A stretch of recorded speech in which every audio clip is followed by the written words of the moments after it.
जीवन अपने अंतिम पड़ाव पर है, बस चंद सांसें बची हैं मेरे पास। वादा किया था तुमने कि कभी की अंतिम क्षण में तुम साथ होगी, दोगी ना ये हक। क्या संबोधन दूँ शेखर, पत्र की मुट्ठी में भींच कर गोला बना दिया।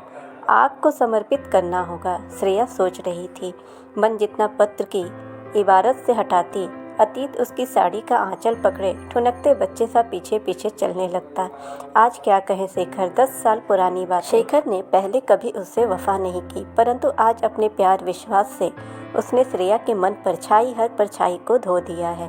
पूर्ण समर्पित है शेखर उसके प्रति आज, पर आज से 10 साल पहले का उसका अतीत परत दर परत खुलने लगा।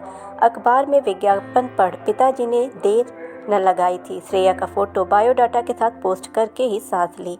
अब इंतजार था तो बस एक जवाब का। एक दिन जवाब भी आ गया। रविवार को लड़की देखने आ रहे हैं। श्रेया के घर में तो जैसे भूचाल आ गया। तैयारियां होने लगी युद्ध स्तर पर। एनआरआई लड़का और धनाढ़ माता पिता को प्रभावित करने का हर प्रयत्न कर रहे थे। पिताजी श्रेया भी लजा जाती। दर्पण में चुपके चुपके कभी अपने दूध से उजले रंग को देखती तो कभी बादामी आंखों को। शेखर ने श्रेया को देखते ही पसंद कर लिया था। बस एक ही शर्त थी, शादी अगले हफ्ते होगी, फिर कुछ महीनों तक इंतजार करना होगा। सब कुछ व्यवस्थित होने पर बुला लूँगा श्रेया को न्यूयॉर्क में। एनआरआई दामाद पाने की खुशी में पिताजी के पांव जमीन पर नहीं पड़ रहे थे। चाचा ताऊ सबने समझाया, अरे अच्छी तरह छानबीन करके ही देना बेटी, विदेश में बसे लड़कों का क्या भरोसा, बताते कुछ और है निकलता कुछ और है। शेखर का दिल्ली में शानदार फ्लैट, उसके मम्मी पापा और छोटे भाई से मिलकर पापा तो निश्चित हो गए थे। मम्मी थी कि हर वक्त बलैया लेती रहती थी, किस्मत की धनी है मेरी बेटी, और आने वाले 14 दिनों में वह श्रेया श्रीमती शेखर बन गई थी। शादी के शुरुआती दिन शेखर के संग पंख लगाकर उड़ गए। पार्टी, घूमना फिरना, शेखर की प्यार भरी बातें, एक छोटे से घर की लड़की श्रेया के लिए यह सब स्वप्न सा था। पर शेखर के न्यूयॉर्क जाने के बाद वक्त जैसे सहम गया था। लंबा चौड़ा घर, उसमें सास ससुर, छोटा देवर और श्रेया। दिन थे कि कांटे नहीं कटते। रात जैसे डसने लगती थी श्रेया को। शेखर से लंबी लंबी बातें होती फ़ोन पर हर बार एक ही आश्वासन, जल्द ही बुला लूँगा तुम्हें जान, पल्लू से बंधा हूँ तुम्हारे, हुक्म करो तो सब कुछ छोड़कर आ जाऊँ वापस। और हर बार उसके इंतज़ार में कुछ महीने और जुड़ जाते। शादी के बाद ही पता चला था कि शेखर के पास कोई जॉब नहीं है विदेश में, बस हाथ पैर मार रहा है वहाँ जमने के लिए। शादी भी उसने मम्मी पापा के लिए ही की है। कभी सास ससुर की सेवा में लगी रहती। सोमी को लगने लगा था कि जैसे वह चली जा रही है। शेखर की सच्चाई से वाकिफ होने पर उसमें सारे वादे खोखली बातें लगती, जिनका सच्चाई से कोई लेना देना नहीं था। माँ पिताजी से शेखर की बड़ी शिकायतें की उसने, पर अब लगने लगा था कि जैसे माँ पिताजी उसकी कन्यादान करके मुक्ति पा लेना चाहते थे। उस दिन शेखर का फ़ोन श्रेया के भाग्य का फैसला कर गया। मैं अभी 4-5 साल तक भारत नहीं आ सकता। एक नई कंपनी लॉन्च की है मैंने, और हाँ, तुम्हें भी नहीं बुला पाऊँगा। मैं क्या करूँ फिर? श्रेया रो पड़ी उस दिन। माफ़ करना श्रेया, मैं आजकल स्टेला के साथ रह रहा हूँ। शादी नहीं की, पर 5 साल तक का एग्रीमेंट है, निभेगी तो शायद शादी भी कर ले। शेखर ने बात अधूरी छोड़ दी। मायके में भी ऐसा कोई नहीं था जो जख्मों पर मरहम लगा सके। सास ससुर ने ही उसे संभाला था। बेटा जैसा चल रहा है चलने दो, यहाँ तो तुम ही शेखर की पत्नी मानी जाओगी ना। हम शेखर की जगह तो नहीं ले सकते, पर हर चीज़ पर तुम्हारा उतना ही हक होगा जितना दोनों बेटों का है। अपने आप को संभालने में श्रेया को कई दिन लग गए, फिर समझौता कर लिया उसने। जीवन में सब कुछ तो नहीं मिलता ना। अब सास ससुर ने ही माता पिता की जगह ले ली थी। उनकी भी तो वह एकमात्र सहारा थी। देवर अभी छोटा था। बेटे के गैर जिम्मेदारी ने उन्हें भी श्रेया का मुंह देखने पर मजबूर कर दिया था। मम्मी जी, मैंने बीएड किया है, मैं टीचिंग कर लूँ? मन नहीं लग रहा, उससे मन लगा रहेगा। एक दिन श्रेया ने हिम्मत करके पूछ ही लिया तो सास ने सहर्ष मंजूरी दे दी। हालांकि वापस मायके जाने का ख्याल उसके मन में आया था, पर पिताजी से सारी बातें कही तो उल्टा उसे ही समझाने लगे थे, अपनी लड़ाई खुद लड़ो बेटा, फिर क्या कमी है तुम्हें? समाज में इज्जत है, पैसा है, शेखर का नाम भी कितना है।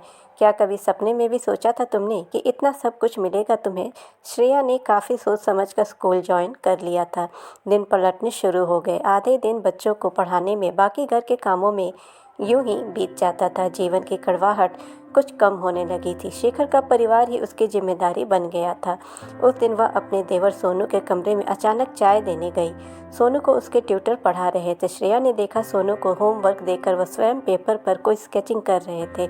एक लड़की का सुंदर अक्ष बड़ी तन्मयता से उकेरा जा रहा था। श्रेया को लगा जैसे सर के कागज पर वो स्वयं उतर आई हो। बड़ी बड़ी स्वप्निल सी आंखें और उन्हें ढकती धनुषाकार भौवें सजीव सी लग रही थी। कुछ पलों के लिए ठहर सी गई थी श्रेया, फिर सर की ओर देखा तो लगा जैसे चोरी पकड़ी गई। 25-30 साल का नौजवान, शर्माले से नैन नक्श, ऊंचे माथा। मैं ऋषि हूँ, एक फर्म में इंजीनियर हूँ, पार्ट टाइम में ट्यूशन लेता हूँ। उसी ने नजरें चुराते हुए अपना परिचय दिया। सब श्रेया ठहर न पाई, कमरे में तेज कदमों से बाहर निकल आई। प्यार की भाषा आंखें खूब समझती हैं। जाने कौन सी मूक तरंगें उठती हैं कि बिना कुछ बोले ही सब कुछ अपना पराया हो जाता है। फिर तो ऋषि श्रेया के मन व विचारों के साथ लुका छिपी खेलने लगे थे। ऋषि की भी श्रेया के प्रति चाहत छुपी नहीं थी। श्रेया ही पूछ बैठी एक दिन, मेरे बारे में सब जानते हो, अपने बारे में कुछ नहीं बताओगे? क्या करोगी जानकर श्रेया? मेरे मम्मी पापा ने तो मुझे गोद लिया था किसी अस्पताल। उन्होंने परवरिश की, सब कुछ मिला, पर दोनों एक एक्सीडेंट में मारे गए। पहले से ही अकेला था और भी अकेला हो गया दुनिया में। पढ़ाई पूरी करने के लिए पार्ट टाइम ट्यूशन कर रहा हूँ। दुख की रेखाएं ऋषि के चेहरे पर खिंच आई थी। श्रेया को अपना दुख ऋषि के दुख के सामने बौना सा लगा। जैसे जैसे मन ऋषि के प्रति उद्विग्न होने लगा था, शेखर श्रेया के मन से घुलता जा रहा था। पर एक अपराध भावना ने जन्म ले लिया था मन में। क्या वो जो कर रही है या जो हो रहा है आजकल वो ठीक है? क्या समझेंगे उसके बारे में उसके परिवार वाले, सास ससुर? कभी कभी कुंठा से घिर जाती थी श्रेया। कैसी जिंदगी है उसकी, न वह सधवा है न विधवा। परित्यक्तता शब्द भी तो नहीं जुड़ा था उसके नाम के साथ। ऐसे ही विचारों के साथ खुद से लड़ती एक दिन श्रेया डिप्रेशन का शिकार हो गई। घर में उस दिन कोई नहीं था, सब किसी रिश्तेदार के यहाँ गए थे। बिल्कुल अकेली थी और निराश भी। शेखर का परिवार, ऋषि का प्यार मकड़ी के जाले में फंस गई है जैसे। रुलाई फूट पड़ी। सामने नींद की गोलियों की शीशी रखी थी, माँ लेती थी। पानी के लिए किचन की ओर मुड़ी कि दरवाजे पर थाप पड़ी। मुंह पर पानी के छींटे मार अपने आप को सहेजा। दरवाजे पर ऋषि खड़े थे। यूँ रो रो कर अपनी ज़िंदगी जाया न करो श्रेया, रोने से दुख कम नहीं हो जाते। श्रेया के लड़खड़ाते कदमों को ऋषि ने अपनी बलिष्ठ बाहों का सहारा दिया। श्रेया अचकचा गई। घर में वह नितांत अकेली थी। इस पर ऋषि, थक गई हूँ जीवन से मैं। इस छोटी सी उम्र में सब कुछ देख परख चुकी हूँ मैं। दुनिया में कोई किसी का नहीं, सोचती हूँ नींद की ढेरों गोलियां लेकर सो जाऊं गहरी नींद में। पर जाने क्यों साहस नहीं जुटा पाई। श्रेया ने अपना शरीर ढीला छोड़ दिया। पुरुष के बलिष्ठ बाहों में सुकून सा पा रही थी वह। पर किसके लिए श्रेया? वह जो तुम्हें नहीं मिला उसके लिए? पर क्या जो तुम्हें मिला उसका सम्मान किया है तुमने? ऋषि ने श्रेया की आंखों में झांका। गर्म सांसों की तेज रफ्तार सब कुछ समेट लेना चाहती थी। आंचल सीने से ढलक गया। प्रिय का मादक स्पर्श पोर पोर में सुधा बन घुल रहा था, मानो सारे बंधन टूट जाते आज। पर ऋषि ने अपने आप पर काबू किया। जिससे प्यार किया हो उसके शरीर को बिना अधिकार के स्पर्श करना ऋषि के आदर्शों से परे था। सो अमृत से अमूल्य उन क्षणों की गिरफ्त से आज़ाद किया अपने आप को। चलो तुम्हें आज बढ़िया सी कॉफ़ी पिलाता हूँ। रसोई किधर है श्रेया? और रसोई की ओर चल पड़े। काफ़ी देर से रोते रहने से श्रेया का जी हल्का हो गया। सारे आवेग आंसुओं के साथ बह गया। श्रेया साड़ी ठीक करके खड़ी हुई तो देखा ऋषि खड़े थे कॉफ़ी के साथ। ऋषि ने कहा, मुझसे शादी करोगी क्या? ये सब छोड़कर चल सकोगी मेरे साथ एक सीधी सादी ज़िंदगी जीने के लिए? कॉफ़ी सिप करते करते ऋषि ने उसके सामने प्रस्ताव रखा।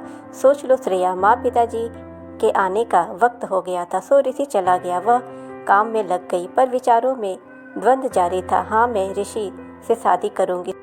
सुकून भरे 4 लम्हे दुखदायी लंबी रातों से कहीं ज़्यादा बेहतर है। सास ससुर भी उसके अकेलेपन के लिए चिंतित रहते थे। सोनू बड़ा हो रहा था, शादी होते ही आने वाली सब कुछ संभाल लेगी। पर वह इन सब के बारे में क्यों सोच रही है?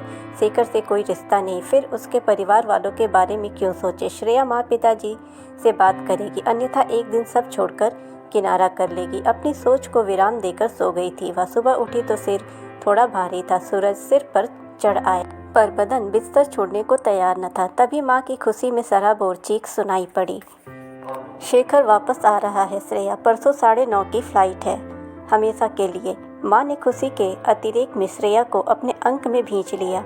पर वह अचकचा गई। ये कैसा न्याय है तेरा ईश्वर? इतने लंबे अरसे से परित्यक्तता की सी जिंदगी गुजारने के बाद बाहर आने वाली थी। ऐसे में शेखर का आना घर का जैसे समा ही बदल गया। ऐसा लग रहा था जैसे किसी को कोई शिकायत ही ना हो शेखर से। पूरे घर की सफाई हो रही थी। खाने की लिस्ट में शेखर की मनपसंद सब्जियां, टेलीफोन से सारे खानदान को सूचना देकर पार्टी का प्रोग्राम, सब कुछ उससे बिना पूछे कुछ ही घंटों में तय हो गया था। सास ससुर तो उम्र का तकाजा भूल गए थे। एक जो जड़ हुई जा रही थी, क्यों लौट रहा है शेखर अब? पता चला उसकी कंपनी पिट गई थी और कर्जे की मोटी रकम उसके सिर पर थी। ऐसे में स्टेला को उसका साथ भला क्यों गंवा रहा हो? स्टेला ने उसको छोड़ दिया था, इसलिए जनाब वापस आ रहे थे। श्रेया का मन हुआ कि वह भाग जाए कहीं एकांत में, पर कहाँ। सारे कामों के बीच मम्मी जी की हिदायतें मिल रही थी। अरे श्रेया, कुछ अपने आप को बदलो, पति को पल्लू से बांध कर रखो। अब की बार तो एक नन्हा मुन्ना दे दो उसे, ताकि मोह में ऐसा पड़े कि सब कुछ भूल जाए। श्रेया का मन ग्लानि से भर उठा। शेखर शेखर, सब जगह शेखर। अपनी महत्वाकांक्षा के लिए उसने मुझे मझधार में छोड़ दिया। धोखे से शादी की और स्टेला के साथ रहकर भी कुछ न मिला तो लौट रहा है। जीवन में जैसा उसने चाहा किया, पर श्रेया को किस बात की सजा दी? क्या वह शेखर को दोबारा पति का दर्जा दे सकेगी?